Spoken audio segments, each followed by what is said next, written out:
Listo. Bueno, muy buenas noches a todos. Quiero empezar agradeciéndoles por conectarse. El tema que nos reúne el día de hoy es bueno, la economía nacional, la economía de nuestro país y la necesidad que existe de reactivarla para retomar el crecimiento. La pandemia y sobre todo las medidas que se adoptaron para contrarrestar los efectos de la pandemia golpearon fuertemente nuestra economía y la verdad es que nos hemos recuperado en cierta medida, pero no al nivel de las expectativas que existían. Estamos definitivamente experimentando un desaceleramiento que es evidente, incluso una paralización de nuestra economía. El actual ministro incluso ha hablado de una recesión. Sin embargo, algo que creo que todos tenemos bastante claro es que el desaceleramiento de nuestra economía no es algo que ha empezado a ocurrir recién en los últimos 2 años, sino que ya veníamos experimentando un crecimiento por debajo de las expectativas, incluso antes de la pandemia. Sin embargo, las políticas económicas que han venido luego del COVID se han centrado casi exclusivamente en entregar bonos económicos.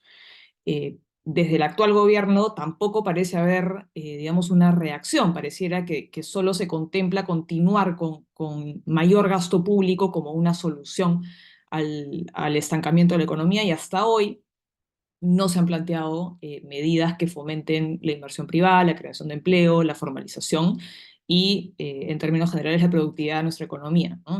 Inauditamente, hasta se ha propuesto un incremento de impuesto para la micro, ¿no? Entonces, ¿qué hacemos frente a esta situación? Para responder a esta pregunta, tenemos a tres grandes economistas que van a compartir con nosotros sus puntos de vista. En primer lugar, tenemos como invitado a Luis Miguel Castilla. Luis Miguel Castilla es doctor en economía por la Universidad Johns Hopkins y fue ministro de Economía del Perú entre el 2011 y el 2014. Está con nosotros también Diego Macera, economista con maestría en la Universidad de Chicago. Es miembro del actual directorio del Banco Central de Reserva y director del Instituto Peruano de Economía. Y tenemos también con nosotros a Iván Alonso, que es doctor en economía por la Universidad de California, Los Ángeles, y profesor universitario, así como columnista del diario El Comercio. Así que, sin mayor preámbulo, le cedo la palabra al primero de nuestros invitados, el doctor Luis Miguel Castilla. Muchas gracias, muy buenas noches con todos. Un gusto poder compartir este espacio. Gracias, congresista Tudela, por la invitación y muy grato compartir con amigos, con Diego y con Iván. Voy a aprovechar que soy el primero y voy a compartir justo una pequeña PPT que he preparado para un otro foro, pero esta es una versión abreviada para poder centrar la discusión y permítame compartir la pantalla. Eh, Perfecto. Entonces, acá quisiera, a modo de introducción, ya Adriana ha dicho algunas cosas muy ciertas, pero yo quisiera partir de la base de que esta es una encuesta interesante que se publicó a fin de año, del año pasado, por la encuestadora Datum, que muestra la percepción ciudadana de cuáles son los principales riesgos que enfrenta el país este año. 50% de los encuestados piensa que es el fenómeno del niño, 45% piensa que es la incertidumbre política y económica, seguido por los conflictos sociales, los conflictos de la geopolítica global, la inseguridad ciudadana relativamente bajo. Probablemente esto no sea es la percepción del momento y vaya a cambiar, pero eso es lo que los encuestados a inicios de diciembre pensaban. Y acá, si uno piensa el principal riesgo que de hecho ha estado de alguna forma cediendo en intensidad, es que el riesgo mayor todo el año pasado para este año ha sido la inminencia de un fenómeno de niño global que de cierta forma se suma a un fenómeno de niño que nos ha acompañado todo el año 23. Comenzó con el ciclón y luego un fenómeno del niño costero que ha tenido los típicos efectos que tiene el niño cada vez que ocurre. una caída en la producción de ciertos sectores, la demanda interna cae, el sector de la construcción cae, presión sobre los precios. Y esto lo hemos visto en disrupciones en el agro, donde más se ha manifestado a lo largo del año 23. Esto, según la última visión del ENFEN, muestra que ha habido un cambio. Se ha reducido la probabilidad de tener un niño fuerte y ha aumentado la probabilidad de tener un niño más débil moderado, lo cual es una buena noticia, pero todavía esto está en curso y obviamente puede cambiar, pero es un factor que condiciona las expectativas de la recuperación económica que se espera para este año. Y lo segundo, que creo que es clave, es las expectativas de los agentes económicos. Acá tenemos el índice, la encuesta que produce el Banco Central todos los meses, que muestra cuál es la opinión de los agentes económicos respecto a su expectativa de la economía a 3 meses y 12 meses. Un número por encima del 50 muestra optimismo y un número debajo de 50 muestra pesimismo. Y si uno quita el colapso que se tuvo justamente en la época del confinamiento, en plena pandemia, hubo una recuperación y a partir de los últimos 2 años ha habido una caída y ha habido conatos de recuperación de las expectativas, pero bastante tímidos. Y en particular en la última medición, la medición quizá de noviembre, que se dio, no, que no es la última, es la penúltima, se vio que tanto la expectativa a 3 meses, en el corto plazo, como la expectativa a 12 meses, era negativa, en el tramo pesimista. Si uno lo toma en consideración otro tipo de encuestas, como la que saca apoyo respecto a si es que hay un sentido de progreso, retroceso, la mayoría de peruanos piensa que estamos retrocediendo, incluso en los niveles que teníamos hace 30 años, cuando el país estaba saliendo de la hiperinflación y afrontando el terrorismo. Entonces, hay una percepción generalizada de pesimismo en el país. ¿Y esto es por qué es importante? Porque las expectativas determinan las decisiones de gasto, en particular las empresas. Hay una correlación muy fuerte entre expectativas e inversión privada, e incluso entre expectativas y consumo. Sector que hemos visto que no ha crecido el año pasado, a diferencia de muchos otros años donde se mantenía bastante resiliente. eh, Como una muestra, el año 22 el consumo privado creció más o menos 3% y en el año pasado prácticamente había un crecimiento nulo. Y el consumo privado es el grueso del gasto que realizan, eh, digamos, las personas, las familias, representa el 65% del gasto total en el país. Entonces, esto muestra un mercado laboral deprimido y la importancia de cambiar este entorno de pesimismo hacia uno de mayor optimismo, cosa que no es fácil en absoluto. Una vez que entramos en el terreno negativo, salir de esto no es trivial. El gobierno no se ha mantenido, en particular el MEF, no ha sido un gobierno o una política económica quitando la monetaria, que es distinto, pero la política que está a cargo del Ministerio de Economía y Finanzas no ha sido digamos, pasiva, ha sido muy proactiva, pero quizá en exceso, y ha adoptado una cantidad de medidas de todo tipo y toda clase, desde compunches, de distinto calado, créditos suplementarios, facultades que el Congreso delegó en el Ejecutivo, hasta el último Plan Unidos que se presentó fines del año pasado, y lamentablemente muchas de estas medidas no han tenido impacto hasta la fecha. Si uno ve el impacto digamos, ve la evolución en la inversión privada y la inversión pública. En ambos casos, la inversión no ha respondido a un conjunto de medidas que probablemente tengan un impacto recién este año con rezagos. Y claro, si uno analiza mucho del el deseo de aumentar el gasto de obra pública e inversión pública por parte del gobierno se topa con la realidad que el año pasado fue el primer año de gestión de autoridades regionales y locales. Y cuando esto ocurre, usualmente hay un desplome en la ejecución, en particular en los municipios que manejan el grueso de la inversión pública en el país, cosa que ocurrió el año pasado, como ha ocurrido cada primer año de gestión. Entonces, la política eh, de gobierno para contrarrestar la caída en la inversión privada y el menor crecimiento económico, pues no ha funcionado hasta la fecha. Como comenté anteriormente, la inversión pública no ha logrado compensar, esto según datos del Banco Central, ha tenido un crecimiento muy reducido de 1% el año pasado, según el último reporte de inflación publicado en diciembre por el Central. Y lo que vemos es que sí ha habido un esfuerzo del gobierno nacional por impulsar la inversión pública.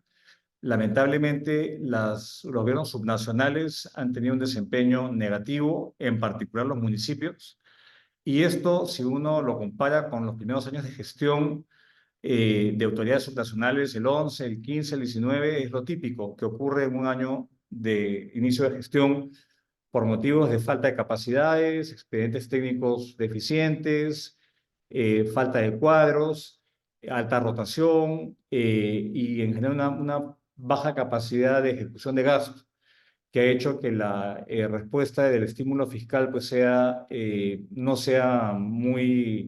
haya ayudado a mitigar la caída del gasto privado. Y si uno mira la inversión, también tomando los datos del Banco Central, muestra el segundo año de caída consecutiva de la inversión privada. Cayó el año 22 y cayó de manera más pronunciada el año pasado. Y en particular, si uno ve la desagregación, tenemos una caída muy fuerte de la inversión privada minera, con la culminación del proyecto Quellaveco y la falta de proyectos de envergadura en el sector minero, pero también vemos que la inversión no minera también cae, y esta es la que va más de la mano de las expectativas que tienen los agentes económicos. Si uno puede sintetizar esto, el horizonte de planeación en el país se ha reducido a una mínima expresión, y lo que prima lamentablemente es la incertidumbre y un horizonte bastante corto de parte de aquellos que tienen que invertir capital pues, en el país, sean estos nacionales o extranjeros. Hay distintos factores que explican esto, pero es la realidad, y la inversión privada es lo que mueve el crecimiento económico, y hemos visto que esto ha caído, el consumo privado no ha aumentado, se ha mantenido básicamente nulo, y el gasto de gobierno tampoco ha aumentado. Entonces, esto ciertamente está explicando por qué es que hemos tenido un año de contracción económica el año pasado, que probablemente sea en torno al estimado del Banco Central de 0,5%. Ahí hay otros estimados que se acercan a eso. Y la pregunta es cómo revertir esa situación y cómo lograr un mayor crecimiento del país y no quedarnos estancados en un nivel de crecimiento exiguo, capaz una pequeña recuperación, pero totalmente insuficiente para poder seguir luchando contra la pobreza y generando empleo en el país. La noticia positiva, creo yo, en este marco es que, y la más positiva de todas, es que la inflación ha comenzado a ceder. La inflación nos ha acompañado los últimos 2 años, una inflación importada por shocks externos, disrupciones en la oferta por temas geopolíticos, y un incremento muy alto en el componente importado, y en particular la inflación de alimentos y energía, que es el número que ven ustedes en el gráfico en gris, llegó a niveles bastante altos, cerca de 14%, y esto provocó que el Banco Central aumentara su tasa de interés de casi 0% a más de 7%, y esto se ha venido reduciendo en función de haber anclado las expectativas de inflación a la baja, a tal punto de que ya estamos nuevamente convergiendo a el rango meta del Banco Central, que es entre 1 y 3%. Quizás lo que afecte o que introduzca cierta desviación en el corto plazo sea el niño. Eso no lo sabemos, pero si uno ve cada vez que hemos tenido fenómeno del niño en el país, ha habido una disrupción en el suministro de alimentos, y eso ha afectado obviamente al índice de precios al consumidor. pero ciertamente esta es quizás la mejor noticia que tenemos porque esto va a permitir darle mayor poder adquisitivo al consumo que se ha visto muy mermado por un incremento en el costo de vida que ha afectado pues, a todos los peruanos. Ahora, yo quisiera, para concluir mi intervención, hablar de 5 palancas para la recuperación económica. Ya una vinculada a lo que comenté anteriormente, que es que la inflación esperada, luego de tener 2 años de inflación bastante elevada, va a aumentar el consumo privado, por un lado, y va a provocar lo que ya el Banco Central está haciendo, que es reducir la tasa de interés de referencia. Y lo que vamos a tener es que esto va a darle un impulso adicional al gasto de consumo, que es muy relevante. Obviamente es un elemento. El otro que no ayuda tanto es que los ingresos de los trabajadores no se han recuperado a los niveles pre-pandemia aún. Lo que había sido una recuperación del empleo precario, el subempleo, pero esto ciertamente va a ayudar de manera importante, tanto a nivel de consumo como el hecho de que habría una reducción eventual, un abaratamiento del costo del financiamiento eh, eh, que hemos visto que se ha ido reduciendo las tasas de crecimiento del crédito privado, especialmente de empresas de tamaño mediano, y esto va a ser va a ayudar en parte. Entonces es una primera palanca que yo creo que es muy relevante para poder tener una recuperación del crecimiento económico este año. Lo segundo tiene que ver con el hecho de que ya este año se supone que ya los shocks de oferta climatológicos van a terminar.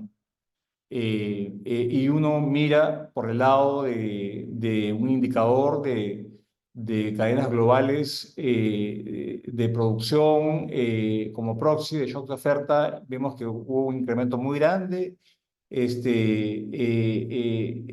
Y acá lo que vemos es que comienza a haber una ligera reducción a la baja de la previsión respecto a shocks de oferta en la economía. Eso por un lado, y por otro lado, hay la expectativa de que se puedan destrabar una serie de proyectos mineros, en gran medida a raíz del trabajo que el equipo de seguimiento a la inversión privada en el MEF está haciendo.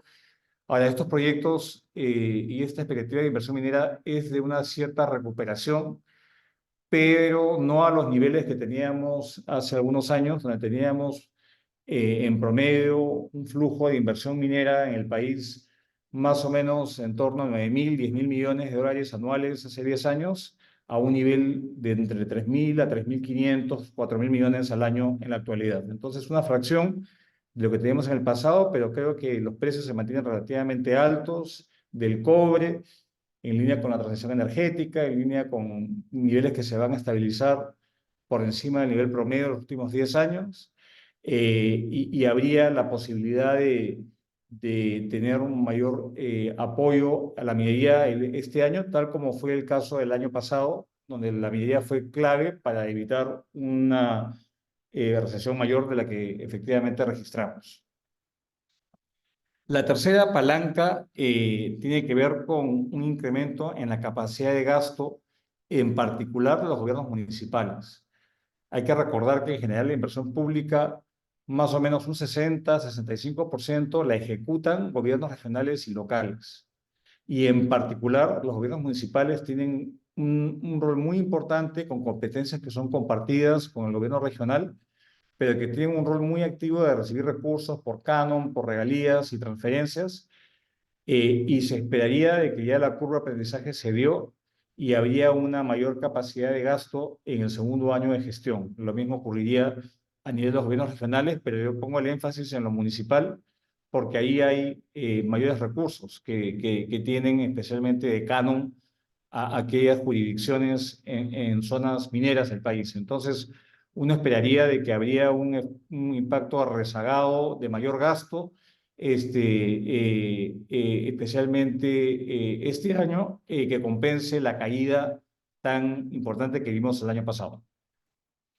Lo cuarto, y ya vinculado al tema de extrae de proyectos, es que muchos de los anuncios comiencen a materializarse. Yo lo que veo es que ha habido mucho anuncio, pero al final del día ha habido mucha dificultad en materializar anuncios de nuevas inversiones. Lo que tenemos son inversiones que ya están en curso.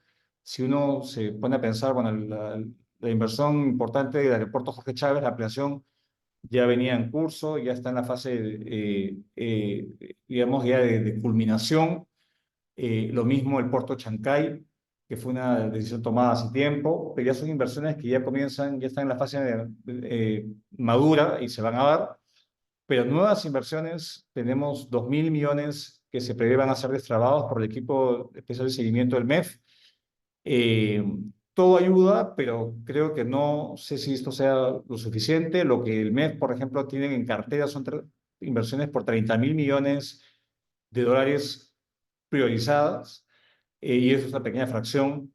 Y acá lo importante es entender qué es lo que frena estas inversiones. Y acá pasa por todo un tema de simplificación administrativa, de mayor voluntad política de parte de las autoridades de a asegurar que esto ayude a aumentar la inversión. Y acá lo último es el hecho de que también las asociaciones público-privadas pareciera que se están reanimando, y esto es positivo. De hecho, para el año pasado había un aumento de casi ningún tipo de avance en las APPs a un monto, digamos, más, mucho mayor, pero todavía una fracción de lo que había hace unos años atrás, y una cartera en una serie de sectores que es interesante. Acá, dicho eso, muchas veces que se adjudique una APP no significa que haya un efecto reactivador, si hay un efecto de confianza.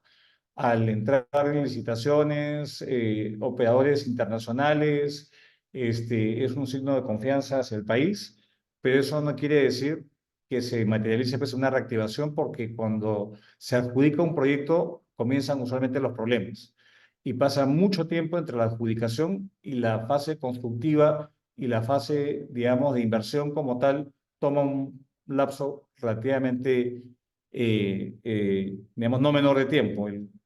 Pensar en Jorge Chávez, por ejemplo, sanear el predio para la construcción de la segunda pista de aterrizaje y el terminal tomó 15 años. Entonces, hay factores de saneamiento físico-legal de predios, de interferencias, de obtención de permisos municipales, licencias socioambientales, etcétera, que hacen que estos proyectos pues, no se adjudiquen, y que tengan todo un proceso de lenta ejecución. eh, pero bueno, es una señal que creo que es mejor tenerlo a no tener. Todo esto lo que configura es un escenario, un crecimiento que en mi visión sería de 2%, por debajo de la visión oficial, bien sea del MEF o del Banco Central.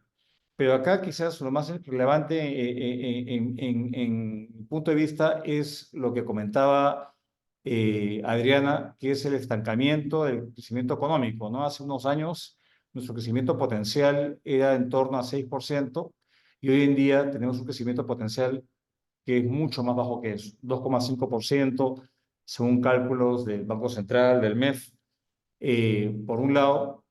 Y dentro de los factores que explica este bajo crecimiento potencial está un nivel de productividad laboral bastante disminuido respecto a otros países similares.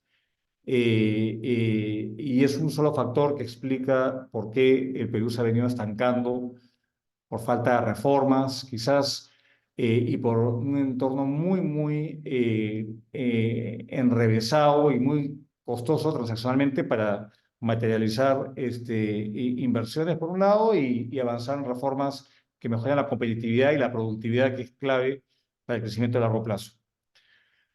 Quisiera terminar con esta lámina respecto a pese a todos estos riesgos, y tratando de ser optimista. El Perú enfrenta una cantidad de riesgos externos, internos, de todo tipo, pero tenemos una serie de atenuantes, una serie de fortalezas que nos permiten, quizás con un manejo más sensato, con mayor liderazgo, con mayor consenso político, aspirar evidentemente a tasas mayores de crecimiento. Y acá solamente menciono algunos. La fortaleza macroeconómica es indudable, que es un activo central que tenemos, al igual que la solidez del sistema financiero, la resiliencia del sector corporativo, a diferencia de otras ocasiones donde habían quiebras de corporaciones grandes. Eso no ha ocurrido en esta ocasión. Hay una capacidad muy fuerte emprendedora de la mano de obra, una adaptabilidad, y tenemos dos aspectos institucionales que son claves. Acuerdos comerciales que incluyen candados muy importantes que no solamente aseguran acceso a mercados, sino una serie de reformas y candados institucionales que nos han blindado de experimentos estatistas, por ejemplo. Y el plato de fondo, en mi visión, es que tenemos un marco constitucional que pese a todo sigue estando incólume, y que nos ha blindado y nos diferencia de otros países donde las libertades económicas son centrales para la generación de riqueza en el país y que de hecho le atribuye un rol al Estado, un rol clave en una economía social de mercado, y ese rol, en mi criterio, ha fallado. El Estado ha fallado en cumplir lo que la Constitución del 93 le asigna. El artículo 58 es muy claro y taxativo en la función del Estado, en lo que debe hacer y lo que no debe hacer. Eso ha fallado y más bien tenemos la parte del capítulo económico que creo que es algo que nos da cierta garantía hasta el momento de, como atenuante a los riesgos que vemos en ese listado. Entonces, con esto agradezco el tiempo, y ya no a poder escuchar a los colegas y a una presentación posterior. Muchísimas gracias para hoy. Muchísimas gracias, Luis Miguel, por compartir este análisis con nosotros. Aprovecho para hacer un comentario porque señalaste como uno de los riesgos las contrarreformas, ¿no? Y saco a colación estos decretos supremos que se aprobaron el 2021 sobre, digamos, básicamente prohibiendo la tercerización laboral y otro que versaba sobre la negociación colectiva. Ambos, digamos, contribuyen, creo yo, a generar esta incertidumbre, a este pesimismo y también a que tengamos un mercado laboral deprimido, ¿no? Y creo que sí valdría la pena de repente hacer hincapié en que el gobierno tampoco está, digamos, dándoles una solución definitiva a ninguna de estas dos normas, ¿no? Así que, nada, con eso le cedo la palabra a Diego Macera. Muchas gracias, congresista. Muchas gracias por la invitación. Encantado, como decía Luis Miguel, de compartir el panel con él y con Iván. Escuchar luego los comentarios que pueda haber. A ver, yo voy a invertir minuto y medio en hacer un diagnóstico rápido dentro de lo malo bien que se puede hacer en corto tiempo y de ahí pasar algunas ideas de propuesta. A ver, yo siempre he sido un poquito más, he tratado de ser un poco más cauto con usar muy llanamente, muy flexiblemente el término de recesión, eh, porque, digamos, es, creo que transmite una idea que no sé si es estrictamente la correcta respecto de lo que está pasando con la economía peruana, ¿no? Incluso si uno se quisiera ser estricto con la definición de los 2 trimestres desestacionalizados consecutivos en negativo. En realidad apenas la cumpliríamos, eh, y solamente para mediados del año pasado. ¿No? Y si uno ve otros indicadores, es difícil justificar que en realidad, a ver, voy a ponerlo así. Si estuviéramos en otro país y le cuentas a alguien, hoy estamos en recesión, una de las primeras cosas que van a venir a la cabeza, sobre todo en países como Estados Unidos, es, estás en recesión, ¿cuánto ha caído tu empleo? ¿O cómo se ha deteriorado o cómo ha subido tu índice de desempleo? Y la verdad que el empleo, por lo menos formal, ha seguido subiendo. ¿no? ¿No? 2, 3%, ya no las cifras de 4, 5 que teníamos el año pasado, bueno, el año ya antepasado. Pero por eso yo soy, ahí sería un poquito más cauto en el diagnóstico, porque sí es cierto, entonces, dicho eso, eh, ya quiero ahora retomar parte de lo que decía Luis Miguel, y es que aún si no estuviésemos en recesión, o si no, o llamémoslo como quieres llamarle, la situación de largo plazo de la economía peruana sí es preocupante. ¿Ya? Y eso es mucho más grave que hablar hoy día si estás en recesión o no estás en recesión, ¿no? O sea, lo realmente preocupante es que estemos con niveles de crecimiento potencial del orden del 2 al 3%, ¿no? Para un país que tiene niveles de per cápita, ajustado por paridad de poder de compra, de 14.000, 15.000 dólares, que es comparable con lo que tenía Chile en el 95. Y Chile en ese momento crecía pues a tasas del 5 o 6%. ¿No? ¿Qué es lo que nos correspondería a nosotros estar creciendo? Entonces, eso en realidad o sea, el menos 0.5, menos 0.6 que llegaremos este año, la verdad ha habido parte de mal manejo, eso es innegable, ¿no? Ha habido un efecto de confianza ligado al malos manejos y a lo que venía el año pasado, de nuevo, innegable, pero quizá ha tenido un componente también bastante fuerte de choques de oferta que eran de cierto modo inevitables, ¿no? Climático, el más claro, ¿no? Y luego tuviste el efecto de las protestas de inicios de año. Entonces, eso esto es bien importante para el negativo de este año, pero no quedarnos en que el menos 0.5, menos 0.6, sino yo sugiero mucho más obsesionarnos con la cifra del 2,5, más o menos, a donde estamos llegando en el crecimiento potencial, que es sumamente mediocre. O sea, si Estados Unidos crece al 2,5%, está muy bien. No, si Japón, la Unión Europea crecen al 2,5%, está muy bien. No, si Perú crece al 2,5%, en verdad es malísimo. Sobre todo con un cobre, nuestro principal producto de exportación, a 3.7, 3.8 la libra, ¿no? Y que además esperaría que esté un poco más alto incluso en los siguientes años. Entonces, ya, pasando a la parte ya de algunas ideas y de qué cosas deberíamos estar hablando en reactivación. Mira, a muy grosso modo, muy conceptualmente, podemos dividirles en dos. De repente tienes reformas que son más transversales y reformas que son más sectoriales. Ya, dentro de las más transversales, de repente las más importantes, no, ahí yo creo que son tres puntos claves, que son burocracia, tributación y laboral. ¿Ya? Esos son para mí los más importantes dentro de los transversales. Y en burocracia, creo que le hemos hecho mucho daño al aparato público en los últimos 15 años, eh, con esta multiplicidad, con este crecimiento desordenado de instituciones, de revisiones, de más normas. Creo ha habido algunos esfuerzos de tratar de acotar esta proliferación, que mucha viene, en realidad la mayor viene del Ejecutivo, ¿no? Uno inmediatamente piensa en el Congreso, pero en realidad aquí el Ejecutivo probablemente es el principal responsable, cuando no los gobiernos subnacionales. No, ha habido algunas intenciones de tratar de reducirlo, ¿no? En algún momento en el 2017 se pasó esta Sunset Law, ¿no? De tratar de identificar cuáles eran estas normas, ¿no? Que cumplían con un mínimo análisis costo-beneficio para que, ¿no? Ex ante y ex post, ¿no? Y si no, se tenían que eliminar. La verdad, eso quedó en letra muerta, no se avanzó muy poco y en muy pocas instituciones.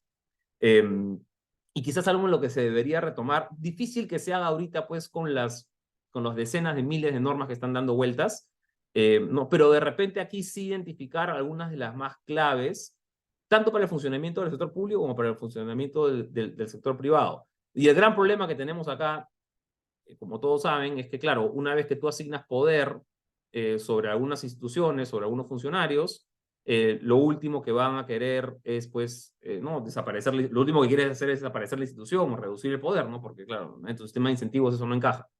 Entonces, este tema de sobre regulaciones es algo que tenemos que atender. Tema transversal. Segundo, en tema tributario, aquí no es tanto... Gracias. Ya, perdón, mi hijita de 5 años me está dando unas cartas de cuando era chiquita.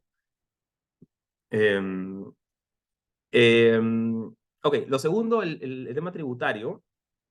No es tanto un tema de tasas en realidad en el Perú, ¿no? Es mucho más un tema de los espacios que damos para evasión, elusión, ¿no? Y es un tema de predictibilidad también.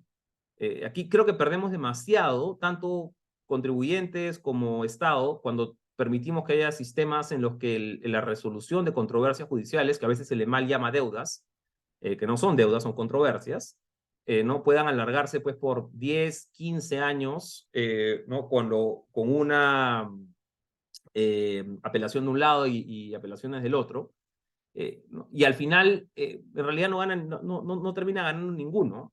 Eh, y no tenemos un sistema en realidad donde podamos consensuar, donde podamos llegar a un acuerdo sobre la controversia, más allá de seguir apelando y al 100% cada uno. Eh, ya hay sistemas en otros países, España de repente es el más cercano para nosotros, ¿no? Donde puedes tener algún tipo de mecanismo de resolución mucho más rápido, ¿no? Donde puedes tener una suerte de conciliación, digamos, y mayor predictibilidad sobre lo que va a pasar con tu deuda. Entonces, es uno, tributario, pues, digamos, para las empresas más consolidadas, y dos, para las empresas más chicas, yo sí creo que necesitas alguna reforma para que evitar estos espacios en donde te es menos rentable crecer, ¿no? Lo cual es una locura, ¿no? Lo último que tú quieres es tener un sistema tributario en el que te penaliza el generar más ventas, donde el saltar al siguiente espacio de régimen tributario te hace más caro. O sea, te da todos los incentivos para enanismo empresarial, para ilusión, para nunca pasar la última boleta, ¿no? Para partirte en 5 o 6 empresas cuando llegas al tope. Es un mal sistema. Y eso ya llego al último punto de la parte transversal, que es vinculado a lo último, que es la laboral. Laboral es, la verdad que nunca nos hemos dejado de pelear por eso ya hace 15 años, porque creo que básicamente desde que pasó lo de la ley Pulpín, eh, el apetito político por tratar de seguir empujando una reforma laboral bajó bastante. ¿No? En el entendido de que, bueno, pues ya no se podía hacer y pareciera que muchos ahí, incluso con buenas intenciones, algunos tiraron la toalla.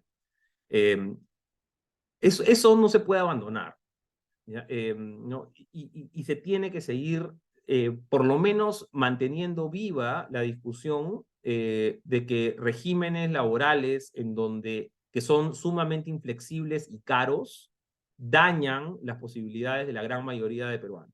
¿Ya? Eso es de conseguir un trabajo más adecuado con una ruta de desarrollo profesional.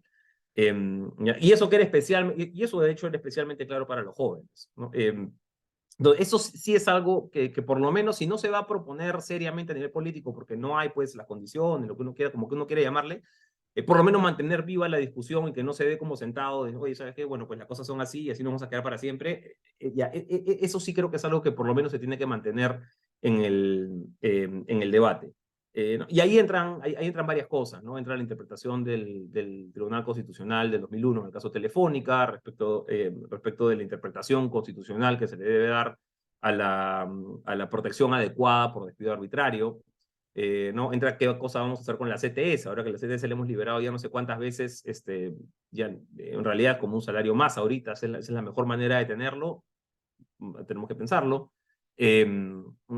Tenemos que pensar qué mejoras podemos hacer sobre el salario mínimo. Creo que la última propuesta de reforma de hacerlo más predecible es buena, pero de repente se puede ir un poco más allá, quizás se puede hacer una diferencia por regiones, eso hay que pensarlo. Hay que seguir avanzando en eso, no es una discusión que la podamos abandonar. Y además eso es otro de los impedimentos que tenemos en varias empresas para seguir creciendo, igual que la parte tributaria, ¿no? Es el típico problema del contador al trabajador número 21, ¿no? Pero como esas, ¿no? A partir del cual empiezas a repartir utilidades.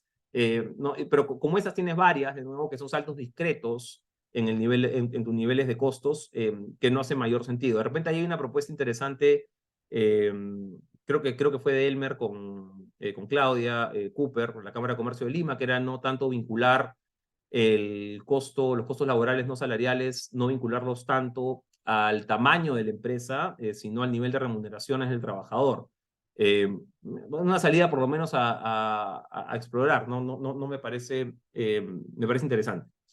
Entonces, Esos son tres de la parte transversal, burocracia, tributaria y laboral. Esperaba tomarme 2 minutos en comentar todo esto, pero me he tomado creo que todo mi tiempo. Hago muy rápido la parte sectorial. Entonces, ya Luis Miguel habló sobre lo de APPs.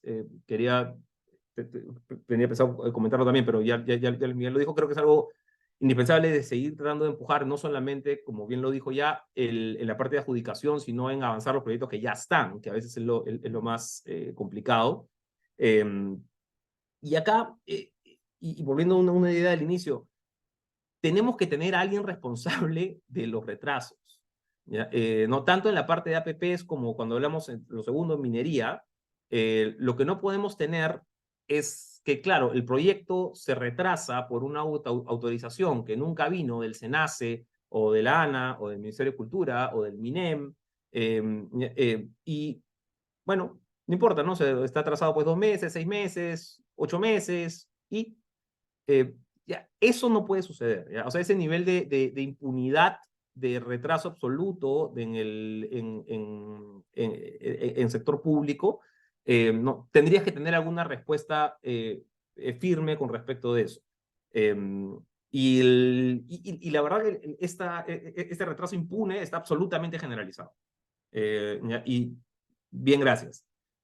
Ahí sí de repente es un espacio más que de regulación dentro del Ejecutivo, ahí sí quizás un espacio donde el Legislativo podría tantear algo eh, para tratar de accionar, o sea, que no pueda simplemente retrasarte porque me retrasé. Pues. Bueno, en minería tienes este tema, tienes lo del canon. Yo insisto en que el tipo de repartición que tenemos en el canon, la verdad, a este punto ya es casi un sinsentido. Eh, y en ciertos casos se convierte, yo creo que podrías argumentar que es uno de los desperdicios más grandes de recursos que tenemos en el país, no por la cantidad que es canon y regalía, ¿no? No, exploración, y creo que exploración también es otro de los temas que hemos dejado un poquito de lado. O sea, han habido algunas mejoras, pero más lentas. Eh, y lo otro que no se ha avanzado mucho y que sí creo que es bien importante, no solamente por la parte de valor agregado, sino para darle mayor eh, eh, legitimidad en ciertos sectores a la minería, es empujar mucho más los encadenamientos mineros hacia atrás.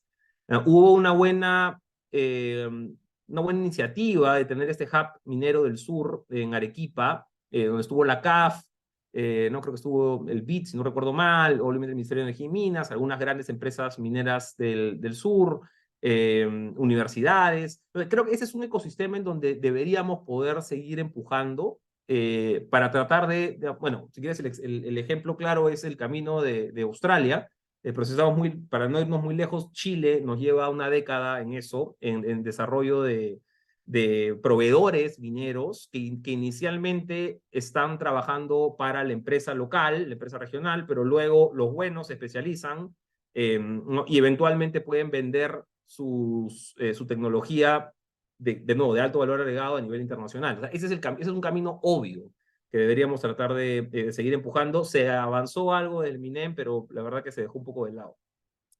Irrigación, otro de los grandes temas trabados. Ya, lo de Majes, ya pues, eso sí no sabemos cómo va a acabar con esto del arbitraje encima, pero tienes Chinecas, tienes Chavimochi, que son proyectos buenísimos y que deberías poder sacarlos mucho más rápido de lo que estado moviendo. Turismo, tienes integración de las cadenas. Yo creo que, a ver, creo que hubo un buen esfuerzo para tratar en el tema de las ventas, de los boletos a Machu Picchu, pero no puedes tirarte para atrás y tampoco puede ser un esfuerzo reducido, no puede ser un esfuerzo solamente vinculado al acceso a Machu Picchu. O sea, el valor agregado para el turista requiere un esfuerzo mucho más integral y ahí sí necesitas un trabajo bien articulado con el sector privado. Eso es imposible que lo haga solamente el sector público. Finalmente, de la parte sectorial, el último punto que tenía es energía. ¿No? Pensando un poquito más a largo plazo, el Perú sí tiene la posibilidad de ser, creo, en el mediano plazo, un jugador bien importante en provisión de energía limpia, renovable. No le hemos puesto, creo, suficiente fuerza al marco regulatorio que esto necesita para seguir avanzando. Chile acá de nuevo nos lleva mucha ventaja. Y esto podría ser es difícil saber qué va a pasar en el futuro, pero esto podría ser quizá tan importante como los minerales en algún momento, en unos, no sé, 10, 15, 20 años. Dos ideas breves y con eso termino. ¿Qué cosa no haría? Uno, hay el incentivo de arreglar estas ralentizaciones, estos temas sectoriales con subsidios. Y hemos visto algunos proyectos de ley, algunos empujados también por la sociedad de minería, ¿no? de cortar impuestos por allá, cortar tasas por acá. Yo creo que hay que tener mucho cuidado con ese tipo de desórdenes tributarios y que además sesgan la cancha, inclinan la cancha hacia sectores que no necesariamente son los más productivos y eventualmente ahí perdemos todos. No es yo diría el costo fiscal ni siquiera es lo más importante. Lo más importante es el desvío de recursos, el desvío de capitales a sectores que de repente no son pues hoy los más competitivos. Y lo segundo que no haría es un sobreplaneamiento de la reactivación. ¿No? Porque hay una tendencia natural, bueno, hay un problema, hay que solucionarlo, ¿no? Eso es lo natural, ¿no? Pero a veces ahí la pausa, es decir, oye, la solución que tenemos que dar desde lo que podemos hacer del sector público es dejar trabajar lo mejor que se pueda. Sin caer en esto de picking winners, sin caer en esta tendencia que a veces tenemos de sobreplanear cómo tiene que venir la siguiente jugada en la economía. Hay algunos puntos clave, que creo que son lo que mucho de lo que coincido con Luis Miguel, eh, pero termino con ¿no? con ese último comentario del riesgo del sobreplaneamiento, ¿no? Y regresando a la obsesión que tenemos que tener no con el número de fin de año, sino con que esto nos permita, todos estos puntos acá nos permitan volver a tasas parecidas a lo que ha sido nuestro promedio del siglo XXI de crecimiento, que es 4.4%, que esa es una tasa adecuada para un país como el Perú. Listo, muchísimas gracias, Diego. Has mencionado algo muy importante que es la batalla por la flexibilización laboral, que, como dices, efectivamente se ha abandonado mucho. Creo que se ha contribuido negativamente desde el Ejecutivo con estos dos decretos que ya mencioné, desde el TC hace mucho tiempo. Creo que el Congreso no se queda atrás porque también se impulsan proyectos como exigir orden judicial para el despido de trabajadores y una serie de otras iniciativas que parecen, digamos, venir de una especie de realidad paralela en la cual las empresas tienen recursos infinitos y las normas no tienen costos, ¿no? Creo que eso es algo que hay que mirar definitivamente. A continuación tiene la palabra Iván Alonso. Muchas gracias, Adriana. Buenas noches a todos. Yo comparto hasta cierto punto el diagnóstico de Diego, no su obsesión por el largo plazo, ya volveré a eso, pero sí el diagnóstico de la situación actual. Y por otro lado, soy también más escéptico que Diego y Luis Miguel acerca de la capacidad del gobierno, de la política pública, de eh, sacar a la economía de esta situación de estancamiento.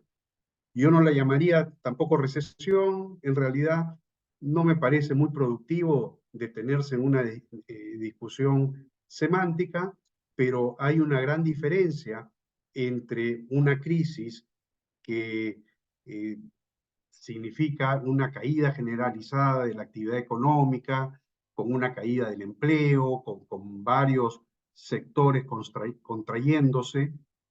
Esa no es la situación del Perú de hoy. El Perú de hoy está más bien en un estancamiento. Sí ha bajado la producción los 3 primeros trimestres del año. No sabemos todavía cómo fue el cuarto trimestre, pero es muy probable que también haya caído. Se han perdido empleos, ¿no? Desde el pico hasta lo último que sabemos, más de 200.000 empleos, ha caído la inversión, pero aún así creo que esta no es una situación crítica como se pinta en las discusiones que tenemos. Confío más, digo que soy escéptico sobre la capacidad del gobierno y la política pública y confío más en la capacidad de la propia economía para superar este mal momento, porque las economías tienen ciclos, tienen fluctuaciones que se deben fundamentalmente a lo que los economistas llamamos, ¿no?, la optimización. O sea, si la inversión cae, y mostró Luis Miguel un cuadro en el cual se veía que, aparte de la minería, lo que cae es la inversión residencial. Entonces, uno piensa, si los constructores no están invirtiendo, no están construyendo, no es por falta de confianza, es porque hay un montón de oficinas y departamentos vacíos. ¿Por qué va uno a construir en este momento? Cuando salimos de la pandemia, hubo un boom de inversión. La inversión batió un récord tras otro todos los trimestres. Nunca se había invertido tanto en el Perú. Hoy hablamos de una caída con respecto a esos picos históricos. Y lo tomamos como si fuera una catástrofe, pero en realidad la inversión del último trimestre está entre las 10 más altas de las que tenemos registro. Y la economía, aún con el decrecimiento del 2023, yo diría no va a ser el peor año de los últimos 20 o 30, va a ser el segundo mejor año de la historia, porque estamos hablando de décimas de un 1% con respecto al mayor nivel de producción que hemos alcanzado desde que tenemos estadísticas, cuentas nacionales. Entonces, no soy tan pesimista acerca de la situación actual y creo que vamos a ir saliendo, que la economía sola va a ir saliendo. Ese exceso de oficinas y de departamentos se va a ir reduciendo y volverán a invertir los constructores. Hablamos mucho de la falta de confianza. Yo he analizado, eh, uno ve los gráficos, ¿no?, la curva de la inversión y la confianza, pero a veces esos gráficos engañan al ojo, ¿no? Yo he tratado de ver si hay realmente una correlación, una asociación estadística significativa entre los índices de confianza y los indicadores de inversión. En varias versiones, los niveles, las diferencias, el porcentaje, con rezago o sin rezago, y francamente no encuentro una correlación importante, significativa, entre esas mediciones de confianza y los niveles de inversión. Abro el periódico esta mañana y leo que Augusto Bertel se va mañana a la selva a ver unas tierras, que Textil del Valle ha invertido $600.000 en una nueva línea, que hay unos coreanos interesados en el litio. En fin, todos los días uno ve estas cosas y sin embargo seguimos hablando de un problema de confianza que nadie sabe realmente, ¿no?, aterrizar y decir, bueno, ¿qué significa falta de confianza? ¿Falta de confianza en qué? ¿Qué creemos que va a pasar, que no va a pasar? ¿Alguien cree seriamente en este momento que en el Perú le van a expropiar una fábrica, una inversión? Yo creo que no es un riesgo hoy. Creo que nuestro problema es un problema más bien psíquico. Y mi mayor preocupación es que la desesperación nos lleve a tomar medidas equivocadas. Hay una tendencia, ya lo han señalado Diego y Luis Miguel, una tendencia en el gobierno actual a tratar de solucionar todo con algún incentivo tributario.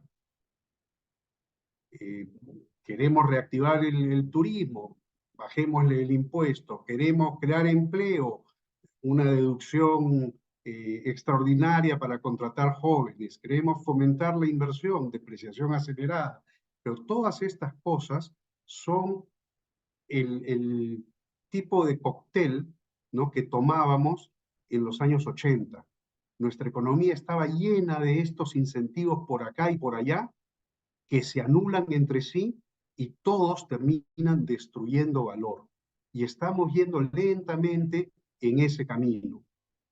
Por eso me preocupa que seamos alarmistas con respecto a la gravedad de la situación o a la falta de gravedad de la situación desde mi punto de vista, porque ese discurso termina alentando este impulso, ¿no?, a hacer demasiado y a torcer los instrumentos de política económica y crear distorsiones en la economía que se van a ir acumulando y nos van a hacer cada vez menos productivos. Esa es mi mayor preocupación en lo inmediato. En lo más mediato, yo entiendo que hay una necesidad de más infraestructura, ¿no? Falta infraestructura útil, pero a pesar de haber dedicado algunos años de mi vida a trabajar en ese tema, o quizás por eso, creo que también la infraestructura, por la infraestructura, no es el enfoque correcto. La infraestructura no es una sola, no es un bien homogéneo. Hay este proyecto de infraestructura, este otro proyecto y este otro proyecto, y así. Algunos son buenos, otros son malos. He visto muchísimos proyectos malos, pero que se pueden convertir en buenos proyectos, en buenas oportunidades de inversión, si el gobierno da suficiente soporte, suficientes garantías, suficientes subsidios en buena cuenta. Entonces, claro, hacemos la inversión y vemos que en lo inmediato ese proyecto genera una actividad de construcción y tantos empleos en la construcción, salarios que se pagan y después se gastan, pero termina la construcción y lo que tenemos que preguntarnos es si ese proyecto, si esa infraestructura va a dar servicios útiles a la población en los próximos 10, 20 o 30 años. Eso es lo que justifica hacer el gasto hoy. Si no hay esos servicios, ¿no?, que la gente valore, en realidad estamos haciendo una obra por gusto. Y no necesariamente que se le pida a la gente que pague por una obra, pero tenemos que de alguna manera, y la economía tiene sus métodos para hacer estos análisis, cuánto valor aportan a la sociedad estos proyectos. Yo creo que ha sido malo para el Perú que se debilitara el concepto del SNIP que se creó hace más de 20 años. Primero vino alguien con la idea de los perfiles recargados, porque mucho trámite, hacer este estudio, y poco a poco se han ido diluyendo y hasta el concepto mismo ha cambiado. Ahora hablamos del cierre de brechas, pero vuelvo a lo mismo. Las brechas son importantes. Claro, uno hace un proyecto porque hay alguna brecha que cerrar, pero hay que preguntarse si vale la pena cerrarla. Si lo que cuesta cerrarla es más de lo que vamos a ganar cerrando, ¿no? Entonces creo que tenemos que ir con cuidado en el tema de la infraestructura. No puede el país perder la disciplina de analizar cuidadosamente los proyectos, ¿no?, proyectos que involucran el gasto. Inversión y gasto no son cosas distintas, ¿no? Es usar recursos para algo que después ya no van a estar disponibles para otras cosas, ¿no? Si el gasto de cientos o miles de millones de dólares, ¿no?, tiene una justificación en bienes y servicios de valor para la población en el futuro. El tercer punto que comentaría, que creo que es importante y todos lo sabemos, es el de la informalidad. Que a pesar de todo el crecimiento económico, no sigue siendo alta, aunque, como señaló Diego en un artículo en El Comercio hace unas semanas, hay un problema de cómo se mide la informalidad. Cuando le preguntan a la gente quién paga tu seguro, la gente de repente no sabe, dice cualquier cosa, y en función de esa respuesta imprecisa en muchos casos se la clasifica como formal o informal. Hay otra medida sistemática de la planilla electrónica que tiene menos tiempo, pero que es más precisa y sí está mostrando un avance de la formalidad laboral progresivamente. Sin embargo, de cualquier manera que la midamos, la informalidad sigue siendo grande, ¿no? Y tenemos que pensar en la manera de irla reduciendo. Pero me parece que no hemos entendido bien el fenómeno de la informalidad. Es decir, la gente no decide ser formal o informal, la gente va decidiendo poco a poco si hace este trámite hoy o lo deja para más adelante o hace este otro. No es un problema que si se formalizan van a tener acceso al crédito. La gente sabe eso. Entra al banco que hay en todos los distritos de Lima y del Perú, pregunta qué necesita, le dice, tienes que tener RUC, tienes que tener otra cosa, y si realmente necesita el crédito, va a ser lo necesario. Yo creo que el problema está en que hay demasiados obstáculos, ¿no?, que se interponen en la vida de una empresa que recién nace a la vida y que decide, bueno, no vale la pena cumplir con este requisito ahorita. Si más adelante mi negocio crece, lo justifica, ya soy muy visible, tendré que formalizarlo, ¿no? Pero hay unos obstáculos iniciales que creo que podríamos bajar, ¿no?, para que la barrera de entrada sea más fácil de franquear para los cientos de miles de empresas que se crean todo el año, ¿no? Pero estas empresas se crean y lo primero que tienen que hacer si quieren ser formales es ir a un notario e inscribirse en registros públicos, ¿no? Y el notario, que tiene que legalizar la firma, en primer lugar, no va a estar ahí en el momento de legalizar la firma, va a delegar a un funcionario de la notaría, pero lo más importante es que el trámite va a consumir la mitad del capital que ese empresario o empresaria tiene para comenzar su negocio. Entonces, díganme ustedes si la gran mayoría de estos empresarios va a decidir formalizarse. Obviamente que no. Lo dejará para más adelante si en algún momento se justifica. Entonces, creo que hay ese tipo de cosas, ese tipo de obstáculos que se le ponen en el camino a las nuevas empresas son donde tenemos que poner atención para ver qué podemos aplanar para hacer más fácil este camino de la formalidad, que es uno de los caminos que nos va a llevar, ¿no?, posiblemente a un crecimiento más rápido de la productividad. Y vuelvo, como decía, sobre este tema porque yo no comparto mucho esta visión de este concepto del crecimiento potencial. Creo que el crecimiento potencial es un derivado, es un cálculo que hacemos ex post en función de las tasas de crecimiento observadas en el pasado reciente. Entonces, ¿que ha caído la tasa de crecimiento? Sí, ha caído. ¿Por qué ha caído? Bueno, en parte porque es muy difícil, y esto lo muestra la historia económica del mundo, sostener altas tasas de crecimiento durante periodos muy prolongados. El Perú tuvo una etapa de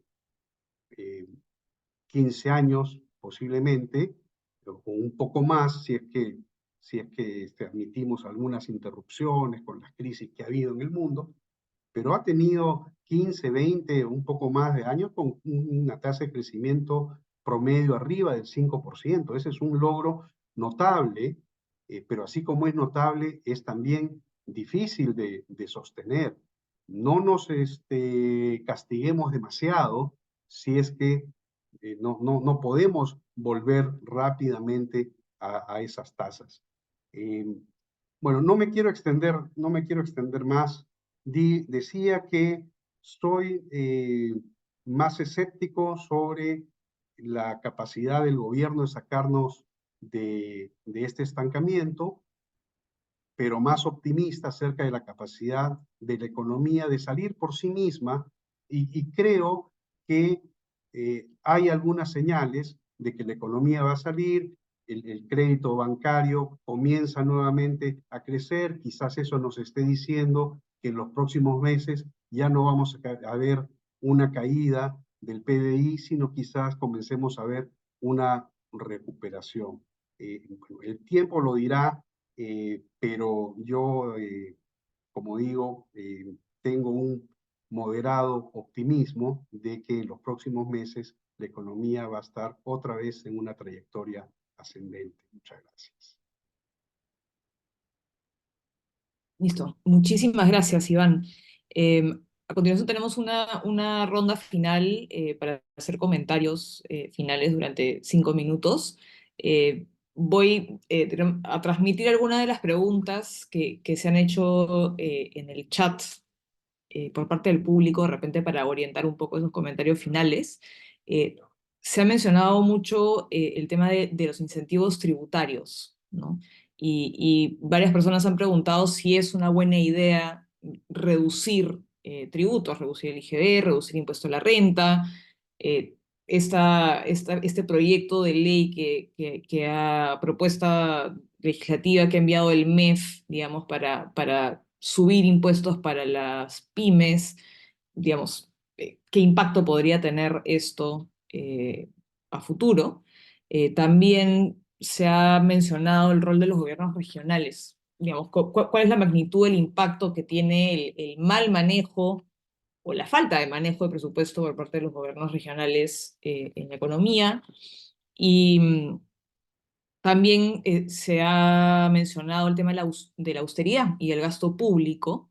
eh, si es que en un contexto económico como el que estamos viviendo es necesario, digamos, acortar un poco el gasto público, sobre todo en un contexto en el cual ya se ha planteado un nuevo rescate para Petroperú. Digamos, si es que la austeridad en el gasto público es algo que también se debería evaluar desde el gobierno. Así que le doy la palabra a Luis Miguel. Gracias y muy interesante. Hay varias preguntas ahí, pero a ver, yo quisiera hacer un comentario de algo bien importante que ha dicho Iván, que es que tenemos una fijación en infraestructura, en cemento y concreto, y nos olvidamos que esos activos se construyen para darle servicios a la gente. Y muchas veces, si uno cambia de paradigma y dice, oye, lo que no interesa necesariamente un hospital per se, lo que interesa son los tiempos de espera y la atención oportuna. Y quien lo vaya a dar, proveer esa prestación de forma más eficiente, más oportuna, sea el Estado o el privado en buena hora. Pero creo que migrar hacia servicios sería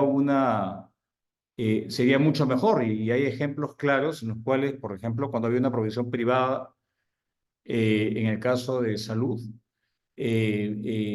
la población se siente mucho más conforme, mucho más satisfecha que simplemente persistir en construir hospitales y sin ninguna capacidad resolutiva de los problemas que aflige a la población. Entonces, creo que es un tema bien importante. Claro, lo políticamente rentable es inaugurar un hospital, un colegio, pero a veces nos olvidamos de la operación, del mantenimiento, y el Estado es muy malo en eso. Yo creo que es un tema bien importante. Este, Respecto a algunos de los problemas que mencionaba Adriana y de las preguntas del público, a ver, yo creo que acá el rol, hay una reforma que yo creo que es bien difícil hacerla, pero que es absolutamente necesaria, es que el Estado, y para dimensionar el tamaño del Estado, el Estado es una intelequia compleja, pero hay ciertas responsabilidades que ciertos niveles de gobierno deben dar. Ha habido un proceso de descentralización, de traslado de responsabilidades y recursos a gobiernos subnacionales que se ha dado hace más de 20 años, reformas constitucionales. Y la verdad es que si uno hace una evaluación respecto a ello, y especialmente de aquellas jurisdicciones que tienen autonomía en el uso de los recursos, de canon, regalías, uno ve que este proceso ha fallado totalmente, porque yo no veo que haya mayor avance ni satisfacción de la ciudadanía respecto a recibir justamente los servicios de parte de gobiernos regionales o municipales en el país. Yo creo que una reforma que nadie habla, que es absolutamente necesaria, es esa, es justamente revisar esa regionalización fallida que hemos tenido en el país y que pasa también mucho por un tema que no lo hemos comentado en esta ocasión y es eh, digamos, muy coyuntural y muy oportuno, es que este vacío o esta delegación de competencias a gobiernos regionales ha hecho de que ciertas actividades ilícitas proliferen en el país. Lo hemos visto, por ejemplo, en minería ilegal, lo hemos visto en tala ilegal y sus vínculos con el crimen organizado, ilícito, lo que pasa en el Ecuador. Este, eh, y creo que eso también tiene que ver con qué rol tienen los gobiernos regionales, por ejemplo, en otorgar concesiones mineras, en fiscalizar cierto tipo de actividades y no cumplen ese rol. Eh, entonces, a mí sí me preocupa el hecho de que tengamos a un país que hoy día, ante la falta de autoridad, la falta de liderazgo, tengamos a muchos caciques regionales y locales que no solamente no cumplen lo que deben de cumplir, sino que alientan actividades que son ilícitas y que eso es un tema muy grueso de revertir y lo estamos viendo en varios países de la región. Y eso a mí me preocupa. No es una solución de corto plazo, es una solución de largo aliento, pero si no recuperamos esa necesidad de hacer respetar la ley y de cumplir las responsabilidades que todos tenemos, niveles de gobierno, las personas, las empresas, ahí entramos en un problema serio. Y lo último, respecto a los incentivos tributarios. A ver, yo creo que incentivos tributarios, si uno hace una evaluación de si han sido efectivos o no, han habido de todo, pero principalmente no han sido muy efectivos cuando se han dado sin un cabal medición de su impacto. Usualmente se ha contabilizado que hay gasto tributario, incentivos, exoneraciones de todo tipo que suman más o menos 2 puntos del PBI. Estamos hablando de 20.000 millones de soles, grosso modo. Y si uno ve si es que estos incentivos o trato preferencial ha funcionado, yo creo que no ha funcionado del todo. Y de hecho el Código Tributario establece la necesidad de cada 3 años revisar si efectivamente el incentivo que se dio a determinado tema funcionó o no funcionó, y si no funcionó, pues eliminarlo, cosa que nunca se ha cumplido.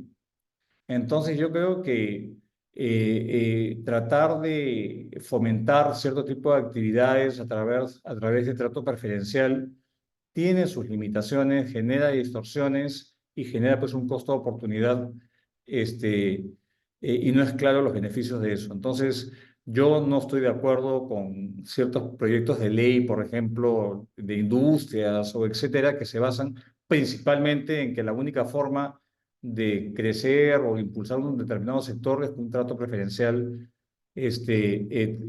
tributario.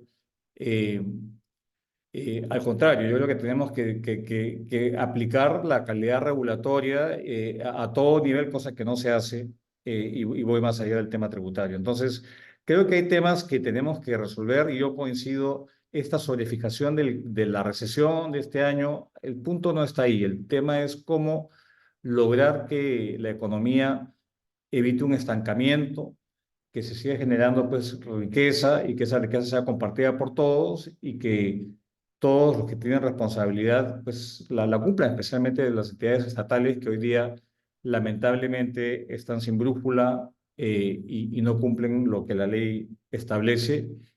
Y eso me parece que es un tema serio y no tiene pues una solución de corto plazo, lamentablemente. Eh, Nada, yo paro ahí por el tiempo y agradecer a la congresista Tudela por este espacio y poder compartir con toda la audiencia esta noche. Muchas gracias. Muchísimas gracias, Luis Miguel. Diego. Gracias, congresista. A ver, hago 5 puntos rápidos, sé que estamos ya sobre la hora. Un poco respondiendo a las preguntas y algunos temas que han ido saliendo en la conversación. Lo primero, muy breve, yo coincido con Iván en la importancia de hacer más expeditivo, más fácil, más rápido, más barato, más simple los registros empresariales y en general todo el sistema de registros públicos y notarial. O sea, la verdad que ahí hay algunas estructuras que son casi del medioevo eh, y que no resisten ningún tipo de análisis de justificación en plazos, en costos, en trámites, o sea, sobre todo estando ya pues en el 2024 con tecnología que te lo puede hacer, no todo, no digo que se pueda hacer todo, pero hay muchísimo que se puede hacer de manera bastante más descentralizada y quizá incluso más segura de este sistema notarial, registros públicos, ¿no? Que además, como sabemos, ha tenido algunos espacios de corrupción en los últimos años. Entonces yo ahí sí veo una mejora, digamos, una de las, digamos, de las manzanas más fáciles de coger. ¿No? En esta... Ahora, el problema lógicamente es que hay una... eh, hay grupos interesados acá en que no sé, que no hay algunas mejoras, ¿no? No, pero, o sea, pero para eso justamente necesitamos buena política, no hay otra manera. Lo segundo es un poquito relacionado, pero digamos, tangenciales. Esto- Necesitamos una mejor gestión de territorio también, no solamente de la parte política, lo mencionaba Luis Miguel, de la parte política, si quieres, de los distritos. O sea, la verdad que es un sinsentido, pues, tener 2.000 municipalidades. No, pero también, digamos, más allá de esta parte de demarcaciones, que la verdad que corregirlo se ve bien complicado. De repente algo a lo que sí se puede aspirar en un plazo más corto es a tener algunos niveles de registro de catastrales, y acá uso un término que se presta a veces a malas interpretaciones, que es ordenamiento territorial. Y digo que se prestan malas interpretaciones porque a veces algunos grupos se agarran de esto para decir, oye, esta actividad pues económica, acá no se puede hacer minería, no, acá no se puede, ¿no? Y a veces lo damos incluso a las municipalidades para que lo hagan. Eso puede ser peligroso, pero bien utilizado, si se hace de una manera inteligente, ¿no? Sí es importante que en el Perú se pueda eh, tener una idea mucho más clara de qué cosa hay y qué cosa puede haber en diferentes espacios físicos de territorio. Ahí, de nuevo, Chile tiene un muy buen ejemplo que ha avanzado en los últimos años. No, de verdad tiene mapas interactivos bien bacanes a la vista de cualquiera que quiera revisarlo, con diferentes niveles de qué cosas se puede hacer en dónde, a quién le pertenece, ¿no? Aguas, y eso es algo que yo creo que sí se podría avanzar sin pisar demasiados callos, que podría ser relativamente caro, pero probablemente vale bastante la pena. Otro punto que quería hacer rápido es la idea de reactivar vía inversión pública, que también ha estado dando la vuelta, ¿no? Oye, ¿por qué no metemos más gasto público? ¿Por qué no más? Y ahí es importante, indispensable en realidad, el punto de Alonso, de la inversión, el gasto de inversión pública por el gasto de inversión pública no tiene ningún sentido, ni siquiera si es, ni siquiera si es en infraestructura, eh, porque en realidad sirve en la medida en que estés proveyendo un servicio de calidad, que estés solucionando un problema, que estés mejorando la competitividad, ¿no? Y eso es un poco lo que hacía referencia también Luis Miguel antes con este enfoque en servicio. El gasto por el gasto ¿no? Es el ejemplo clásico, puedes pagarle también gente para tirar lámparas, destapar un hueco y volver a taparlo. Eso no tiene ningún sentido.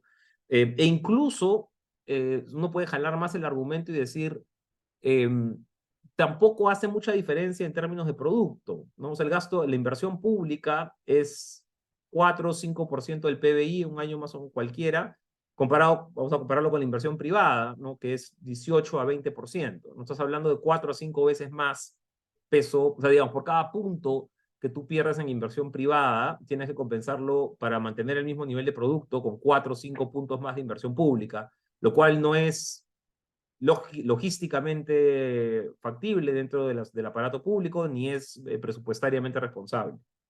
Entonces, ahí hay un punto adicional de no caer en eso de, oye, estamos cortos de actividad, reactivemos con base a más infraestructura.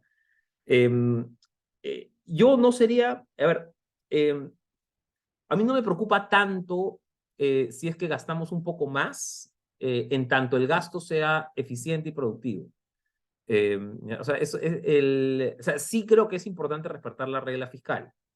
¿Ya? Y cuando no la vayas a cumplir, eh, creo que es mejor decir, oye, ¿sabes qué? No la cumplí por A o B motivos, ¿no? Y dar un buen argumento de por qué no se cumplió, ¿no?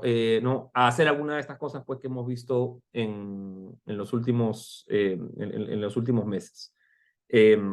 Y lo último es el tema de la formalidad, que salió también hace un ratito. Yo no me obsesiono tanto con el tema de la formalidad. Al final lo que tú quieres es que las personas sean más productivas. Y de eso lo pueden ser, o sea, pueden ser más productivos, pueden ser productivos siendo formales e informales, ¿no? Lo que pasa es que es mucho más probable que seas más productivo estando dentro de la formalidad, ¿no? Pero lo que tú quieres al final del día es más productividad, ¿no? Eso es lo que tiene que, o sea, sobre todo productividad dentro del trabajo, ¿no? Eso es lo que tú quieres lograr. Y quizá una de las maneras más eficientes de hacerlo, más que enfocarnos en cómo hacemos, ya, no es que tengas que dejarlo, pero quizá como complemento a la idea de tenemos que hacer a las MIPES crecer, es cómo incentivamos contratación en empresas que ya son más productivas. ¿Ya? ¿No? En empresas que ya tienen acceso a capital, que ya tienen tecnología, que ya tienen ¿no? una estructura de desarrollo profesional, productivo, ¿no? Y hemos ido en el camino opuesto, en realidad, ¿no? Hemos hecho, los últimos años hemos hecho exactamente lo contrario de lo que tendríamos que hacer. Hemos hecho más caro, más difícil el régimen general, que cuando en realidad lo que deberíamos hacer es, oye, quiero que más gente trabaje acá, no menos. Y así pagan más. En verdad no tiene ningún sentido ir por otro lado. Pero bueno, ya lo dejo ahí y agradezco muchísimo la invitación nuevamente y ojalá podamos seguir conversando sobre alguna de estas ideas. Muchísimas gracias, Diego. Por último, tiene la palabra Iván.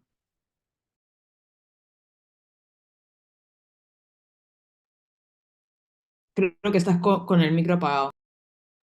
Sí. Bueno, 4 ideas para terminar. Ojalá el tiempo me permita cubrirlas.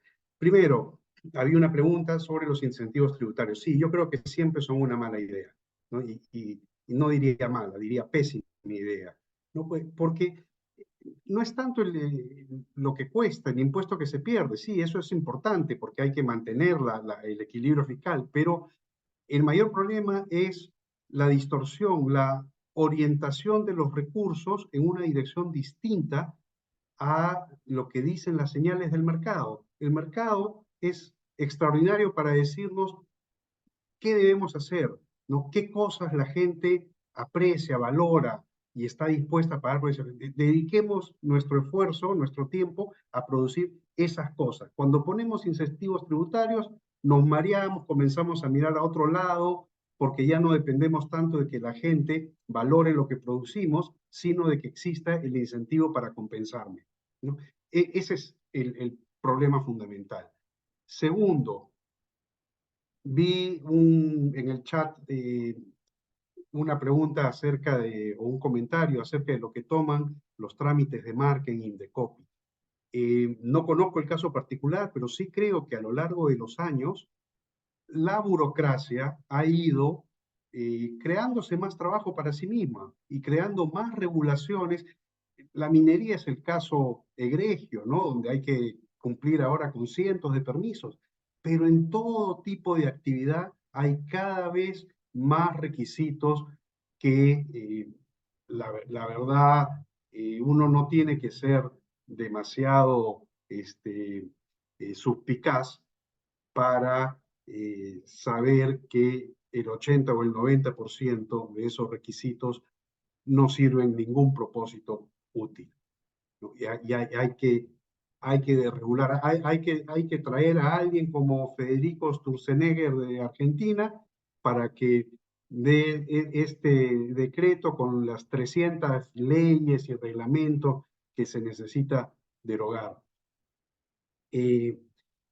Tercero, un poco relacionado con esto, creo que en el tema de infraestructura y APPs también veo yo que se ha extendido cada vez más la idea de que todo tiene que ser a través de alguna subasta, a través de alguna concesión.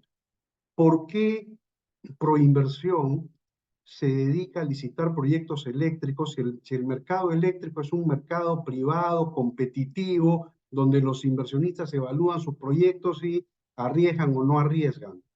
No tiene por qué dedicar su tiempo a ese tipo de proyectos. No tiene por qué dedicarse a hacer un parque industrial en Ancón, que venda el terreno y el propietario, el comprador de ese terreno decidirá si hace un parque industrial, un hotel, no un resort o un mall. Entonces creo que sería más efectivo Proinversión en la promoción de buenos proyectos de infraestructura si se concentrara en aquellas cosas que sí requieren algún tipo de intervención del Estado, algún tipo de concesión para que el proyecto sea viable. Y como último punto, eh, no hemos mencionado, pero cuando uno piensa, ¿qué reforma se te ocurre que se podría hacer? Yo creo que hay una de las que se ha hablado hace años y nunca ha salido, que es esta famosa ley de cabotaje. Y nos acordamos cuando hay lluvias, cuando hay bloqueos de carreteras, etcétera, no tenemos la ley para llevar las cosas por el mar. Y es una ley de esta que, sobresimplificando, uno diría, basta un artículo único. Cualquier embarcación que cumpla ciertas condiciones puede zarpar de cualquier puerto y atracar en cualquier otro, llevando carga o pasajeros. Es increíble desde mi punto de vista que una reforma tan simple que introduciría competencia multimodal en el mercado de transporte, que es vital para el funcionamiento de la economía, esté tardando tantos años en hacerse. Bueno, esos eran los 4 puntos y muchísimas gracias por la invitación, muchísimas gracias a todos por su atención. Hasta la próxima, espero. Muchísimas gracias, Iván. Bueno, creo que más allá de, digamos, el contexto actual, algo que ha quedado claro es que tenemos muchos problemas que afrontar en el largo plazo. Uno de ellos es la regionalización, la proliferación de gobiernos locales. Tal cual ha sido aplicada la regionalización, creo que ha significado la desintegración política y administrativa de nuestro territorio y creo que eso evidentemente nos está generando muchos problemas. Luego de 20 años de este sistema, creo que ya podríamos estar en la capacidad de revisarlo, reevaluarlo y plantear algunas mejoras o replantearlo de cero, creo yo. Eh, Creo que otro punto fundamental que los tres han mencionado es la calidad del gasto, es decir, el gasto por el gasto, digamos, no necesariamente va a ser bueno, sino que es importante hacer énfasis en la calidad del gasto, sobre todo cuando vemos que el gasto público es casi en un 90% un gasto corriente. Entonces creo que eso es algo que también debemos empezar a afrontar y sobre todo tocar en el debate público. Creo que es un tema importante. Y por último, creo que también es importante hacer mención al mercantilismo, que creo que es un problema que a veces es difícil de identificar, pero, pero lo vemos, por ejemplo, cuando han mencionado los trámites notariales. Creo que ese es un ejemplo bastante claro de cómo el mercantilismo finalmente termina afectando la productividad de nuestra economía. Iván mencionó también la ley de cabotaje, que de hecho se debatió justo antes de cerrar la legislatura y no pudo ser aprobado. De hecho, se planteó una reconsideración porque no se llegó a la votación, cuando es algo, digamos, de sentido común, ¿no? ¿Por qué uno obligaría a una embarcación extranjera a necesariamente contratar transporte terrestre una vez llegado al territorio nacional? Creo que estas son iniciativas que tenemos que empezar a abordar y a discutir públicamente. Así que con eso les agradezco muchísimo a los tres por haberse conectado. Agradezco también muchísimo a todas las personas que han estado escuchando estas presentaciones y espero que podamos coincidir nuevamente en un próximo conversatorio. Muchísimas gracias. Muchas gracias. Gracias. Muchas gracias. Buenas noches. Buenas noches.